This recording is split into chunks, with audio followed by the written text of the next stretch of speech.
You're listening to the Wool Academy podcast. This is episode number 64. Hello and welcome. My name is Elisabeth van Delden, and once a week we talk to an industry expert from the wool industry supply chain from farm to fashion and beyond, delivering strategies and insights to be successful in wool and showcasing those beautiful stories wool has to tell. Today on the show, I'm very happy to welcome Nora Kuehner. Nora is a fashion design consultant and trend expert. Today she will explain us how trends develop and what kind of trends are key for the wool industry. Hello Nora. It's so good to have you on the show. How are you today? Yeah, hi Lisa. Thanks. I'm fine and I'm looking forward to our chat. Wonderful. And thank you so much for your time today. I would like to ask you to start introducing yourself and tell us about the work that you do. Okay, so I'm myself, I'm a fashion designer by education, but right after my studies I started to work for a sportswear company, and this caused a really deep relationship, or was the beginning of a deep relationship with sports and sports clothing, functionality, protective properties, and things like these started to influence my work. And still today, I'm really deeply rooted in sports, and I'm doing. Right, though my focus has been shifted during the last years to more trend work, more forecasting work, not so much designing clothing collections and things like this, because it's just we are living in interesting times, and so I had the feeling that I want to be more in the direction of forward thinking, following the new developments and new technologies and the opportunities which come up. Well, yeah, and we will talk about all of these things going forward. But before we start, maybe tell us a little bit what kind of services do you offer and who would be your typical customer? Okay. First, as I mentioned just before, I'm offering services as a consultant in trend, color, and conception work for sports collection mainly. I'm doing also speeches, keynote speeches, and speeches at schools about trend topics in the world of clothing and textiles. I wouldn't say it's only about sports. It's really I'm more interested in the cross-disciplinary approach to in my work, because as we all know, everything is melting and flowing together, and so there are really I really like to make this crossover of influences and to show how each influence is working together with something in sports or in fashion or in clothing and so on. So this is my main service today is just consultancy. And then, of course, if I like to work on a project, on interesting projects, for example, I did a relaunch of a kind of workwear collection some 2 years ago. So, but this was just interesting because the topic was interesting. The people were really good to work with, and I had a good mood. So, if I like the project and I like the people, and it's a true challenge, then I also still design. And so my typical customer, therefore, is someone I think who is more forward-oriented, not so much reproducing what is already on the market, but really just thinking ahead and trying also and open for challenges, or also for trying something new and experiment. Okay, you like a good challenge. And what I always was wondering, how does someone actually become a trend expert? Can you tell us? Yes, I was always also wondering. I think it's more a development. I guess you cannot say you start today and now I'm a trend expert. It's something which comes with experience, which comes with years you spend on your topics which you are interested in, and of course, what I would see as a basic property or I would say skill, you need to be curious. You need to be curious, open for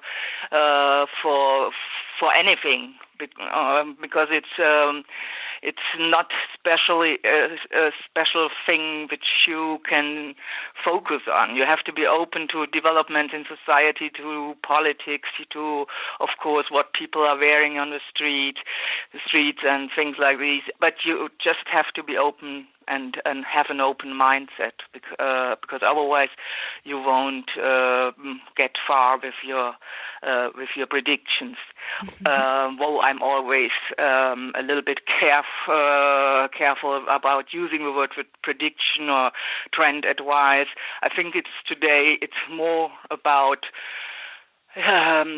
talking or giving people an overview of what is going on, because nobody in the everyday life has the time in your job, or so you're always missing the time to be that well informed about what is going on. And so it's always for a lot of people only are able to have an overview of a very small part of the influences, and therefore it's always interesting for them, which is something I get from the feedback to my speeches, to have someone who is giving them the big picture and also gives them advice how to work on it or how to think on it.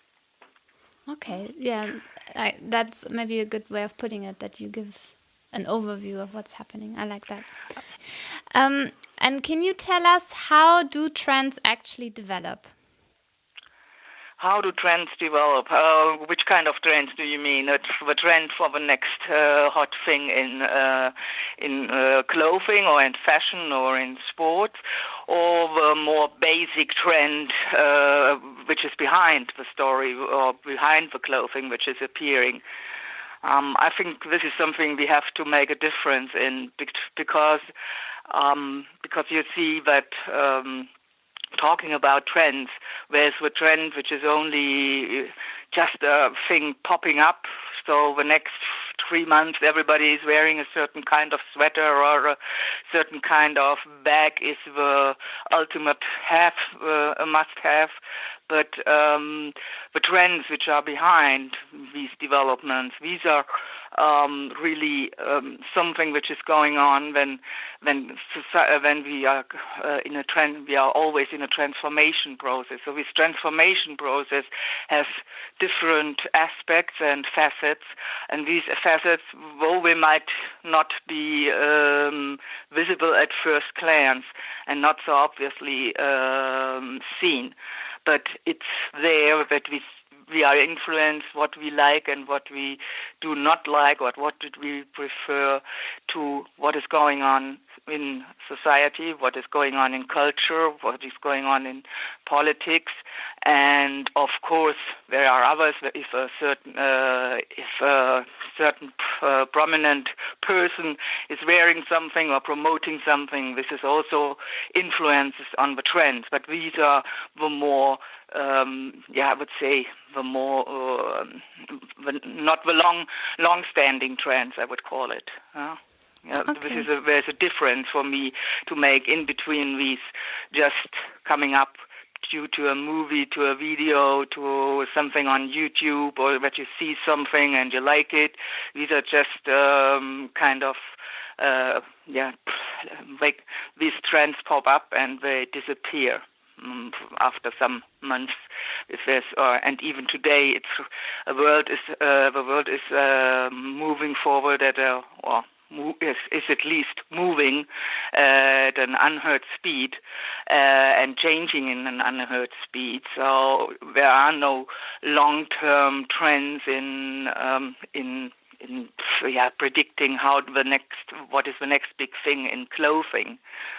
This is, for example, something I experience in sports very closely, because in sports we have to, due to our supply chain, we have to think already today about the trends which might be there in 2020. And this is really something which is practically not makeable. It's not so. That is why we see a lot of the same things again, because nobody knows what will be the next big thing for a sports jacket in 2020. Okay. And today it's not the brand who tells the people what to wear, but the people say, this is something I like, or I want this. So there's a change in the reception and creation of trends too. So you're saying there's like a meta trend that goes on in culture and in society, and then there are these little pop-up trends that last very short. Yeah, exactly. Okay. I would say so. Mm-hmm. Yeah, and can you tell us then how and what maybe bigger trend does wool fit in today? The bigger trend of wool. Yeah, wool. First of all, I experienced it myself in my own sector of the industry I'm working in the sports sector, where wool was coming up just 5-6 years ago. It started all with some underwear, skiing underwear, things like these. And now it's gaining ground more and more. It fits quite well. I think first topic is we are all fed up a little bit with super perfect surfaces which are sleek, which are really perfectly like glass, steel, screens, all these things in architecture, these buildings with glass and steel, all these screens around us. The feeling is there that we also want to have something with a better emotional or haptic feeling. So I think this is one desire which wool fits quite well. And also, it's, of course, a natural thing, a natural yarn. It's a natural topic, and this is something that we see at the moment, despite all the perfection in, especially in sports, with all our perfectly done membranes, with our 2 layers, 3 layers, soft shell things. There is a feeling that we want more natural and haptic fabrics and clothing done in these fabrics. Okay, and also as you are very familiar with sportswear, why is there this trend of sportswear mixing with fashion more and more? What is the reason behind that? Why sports and fashion are mixing right now? Of course, we are everybody, or nearly everybody, appreciates the basic and really brought to us in a very perfect way the pragmatic and approach of sports clothing. Sports clothing is practical, it's functional, it's protective, it's easy to care for. So it makes a perfect traveling companion. And as people are always on the move and traveling a lot these days or during the last decade, so people have learned or came to know the advantages of having some sports products with them, either jacket, trousers, or sweater or whatever. And it's just I think the easiness, and it's mostly everywhere you can wear it. This is something that we all appreciate, that you don't have to think a lot about what to get packed in our luggage. So with most of sports clothing, you are easily packed in a moment, and it fits quite well as long as you are not having formal business. But even there, it's changing. So I think this is the first thing. And then, of course, we are always looking for new things, both in sports and in fashion. And some years ago, the big fashion brands, the high fashion brands, they discovered our beautiful, the sports industry's beautiful fabrics, which gave to their way of designing a new aspect, a new facet, and also the accessories, just the zippers, for example, or so. There was a rise of the zipper in fashion clothing within the last years, and things like this just give a new appeal to fashion, which in this constant search for novelty is a really big factor when it comes to design. Okay, thanks so much for explaining that. And there's another trend I'm always wondering about, and that is, on the one hand, we have fast fashion, who creates lots of new trends all the time, and then there's the opposite trend of slow fashion. And I always wonder, where should wool be in this arena? Should we be more on the slow fashion or on the fast fashion side? Wool should definitely, to be true to itself and to its character, it should be in the slow fashion, of course, because wool is something, if you really buy a good quality, or a woolen sweater with a good quality, don't need to throw it away after 6 weeks or so. And fast fashion, I think fast fashion is a system which will,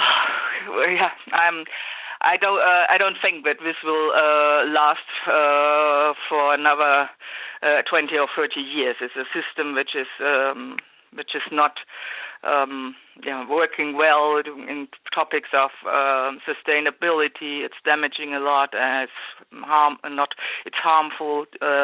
So I think it's a system. Also, there is if it's getting faster and faster, and it has been doing so during the last years.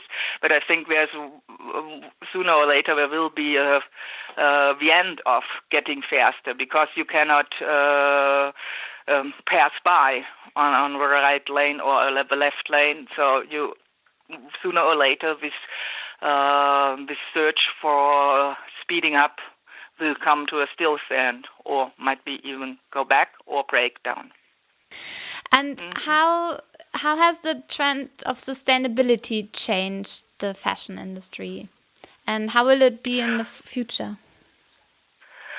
The trend of sustainability in fashion, just slowly but surely, more and more companies are entering and trying to adapt their way of sourcing, their way of production, and a lot more. So I wouldn't say that we already have a big wave, but nevertheless, there's a lot of talking and exchange on this topic, and trying to work together, trying to work also together cross borders, cross-disciplinary, because it's not only that a certain company, a certain brand says, okay, I want to be sustainable. They have to talk with their suppliers, with their manufacturers, and of course also to their customers. How can we all together become more sustainable and less harmful for the world? So this is slowly but surely changing, and it's of course you cannot say today I decide to be as a company, as a brand, but you cannot say, okay, today is I'm changing everything and I'm sustainable. It starts with, for example, saving water by working with fabrics which use lower water or have a lower water consumption for dyeing processes, or that your machinery is equipped with better energy-saving machines and things like these. And also, of course, this is one step by the other, and this cannot be done in 1 year or 2 years. But the decisive thing about this is just to do the first step and then continue. And I'm sure that this will accelerate as the younger generations come up, because this is also something I'm always telling people in my speeches, that the younger generations, they are more, for them, sustainability is really, it's something which is there, and this is not an add-on or a side topic. It's really an important topic, an important matter, because it matters for their future and their lives. And so they are really the ones who will drive the progress in sustainability matters, because they are the users of what we are producing, and they are the future users. So, and they want us to tell them, is it sustainable? What do you do? Where do you produce? And so, this is something the industry has to be aware of. Yes, and you mentioned now several times that the consumer is actually telling us what they want. And how do you think will we include the consumer in the future in our design process? I'm just did a speech 2 weeks ago at Performance Days show, and other speeches in this direction will follow within the next months about design in days of co-creation, sharing, and things like this. I think it's something at the moment which is something we don't integrate so much the input from the consumer or the customer. I would prefer, because I don't like the word consume. It's mass consumption and things like this make me always a little bit afraid whether we are really changing our minds. But so the customer, at the moment, he has the chance to individualize his sneaker or to individualize the coloring of a T-shirt or things like this. But I think this is just the beginning. We don't have a lot of ideas, I think, right now how to work as an industry together with the consumer. There are first trials to integrate some peer groups or so in collection briefing for the designers, but I think there's still a lot to be done and to be talked about, and also we have to change our structures, our processes and structures, if we want to integrate a bit more the input from users and customers.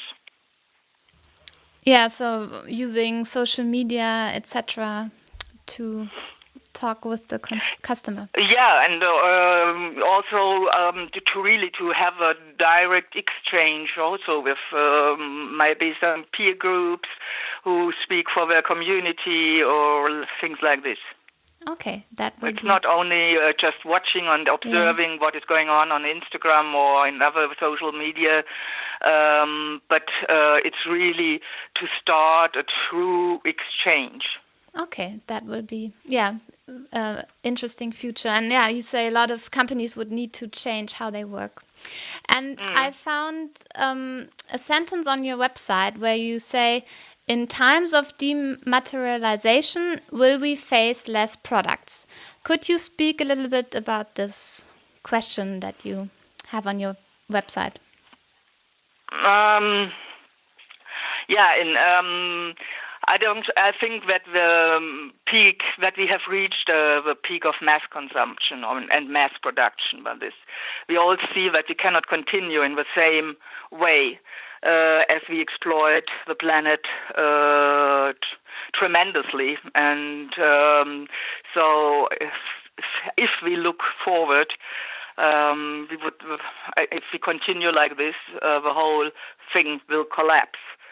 Therefore, and also if you have a look at, as an insider, I know with a complex supply chain of the industry and things like this, these are structures which are just not fitting how we are living and how we should live and work in the 21st century. I think with all these developments, also with automation, with robots and coming up and to do the work. So I think the structures have been developed in the 20th century, but now we really have to make a deep change and then starting new with new ideas about how to produce and how to also develop products which share more longevity, which are more durable, so that we don't this fast fashion thing, as you mentioned before, or to use this wording, fast fashion and mass consumption are really not topics which will work in the 21st century. So we should. And if you go to wool, for example, wool is really something which is also meant to live and to live and to be loved and to be worn for more than just a season. So I think it will be really interesting to develop new ideas for clothing based on longevity and that you use them longer, that you wear them longer, despite our longing for novelty every few months or every few weeks. I think this is something we really have to think about, how to develop new strategies and a new thinking in this way. This is all. But concepts are not yet there, so we really need all efforts, cross-boundary efforts to start a new thinking here. Yes, and now everything that we talked about, would you say that the future for wool is bright or cloudy? I'm myself. I think I'm really a strong believer in wool. I wear it even in summer. I just tested it throughout the last years to go for vacation in sunny areas with woolen T-shirts and things like this. I think it's a really good material which balances temperatures. It's not only warming in winter on cool days, but it also has a natural way of balancing. And I think wool is really something which will be with us, though there are not enough sheep in the world to feed all the requests, which is clear. We cannot have as much wool as we want. There is also a certain limit. And do you see a certain target market that will be where you see most potential for wool? Or a certain product area? I think it's first of all, I think it's really something good that wool entered the sports market, the sports clothing industry. This is really something which is for sports people. And I'm not talking about the high performer, but for you, normal performer, average performer, it's really a good story to use woolen or wool blended fabrics, topics made from wool blended fabrics or pure wool. But I think it's also more. I would say wool is more a thing of quality, a topic of quality, of something you love for more than one season, because it's just cozy and very close to your skin.